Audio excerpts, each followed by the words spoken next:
ಉಡುಪಿ ಜಿಲ್ಲೆಯ ಕುರ್ಕಾಲು ಗ್ರಾಮದ ಶಂಕರಪುರದ ಅಶ್ವತ್ಥಕಟ್ಟೆ ಬಸ್ ನಿಲ್ದಾಣದ ಬಳಿ ಮಡ್ಕಾ ಚೀಟಿ ಬರೆಯುತ್ತಿದ್ದ ಆರೋಪಿ ವಿಠ್ಠಲ ದೇವಾಡಿಗ ಎಂಬಾತನನ್ನ ಪೊಲೀಸರು ಬಂಧಿಸಿದ್ದಾರೆ.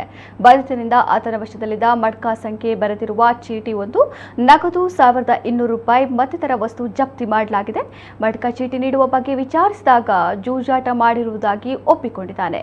ವಿಠ್ಠಲ ದೇವಾಡಿಗ ಮತ್ತು ಲಿಯೋ ಕರ್ನೆಲಿಯೋ ಇವರುಗಳು ಸಂಘಟಿತರಾಗಿ ಕಾನೂನು ಬಾಹಿರವಾಗಿ ಮಡ್ಕಾ ಜುಗಾರಿ ಆಟದ ಬಗ್ಗೆ ಸಾರ್ವಜನಿಕರನ್ನ ಮೋಸ ಮಾಡಿ ಅವರಿಂದ ಹಣ ಸಂಗ್ರಹ ಮಾಡುತ್ತಿದ್ದು, ಇವರುಗಳ ವಿರುದ್ಧ ಶಿರ್ವ ಪೊಲೀಸ್ ಠಾಣೆಯಲ್ಲಿ ಪ್ರಕರಣ ದಾಖಲಾಗಿದೆ. ಆರೋಪಿ ವಿಠ್ಠಲ ದೇವಾಡಿಗ ವಿರುದ್ಧ ಈಗಾಗಲೇ 12 ಪ್ರಕರಣಗಳು ದಾಖಲಾಗಿವೆ. ಎರಡನೇ ಆರೋಪಿ ಲಿಯೋ ಕರ್ನೆಲಿಯೋ ವಿರುದ್ಧ ಈಗಾಗಲೇ ಸುಮಾರು 34 ಪ್ರಕರಣಗಳು ದಾಖಲಾಗಿರುತ್ತದೆ.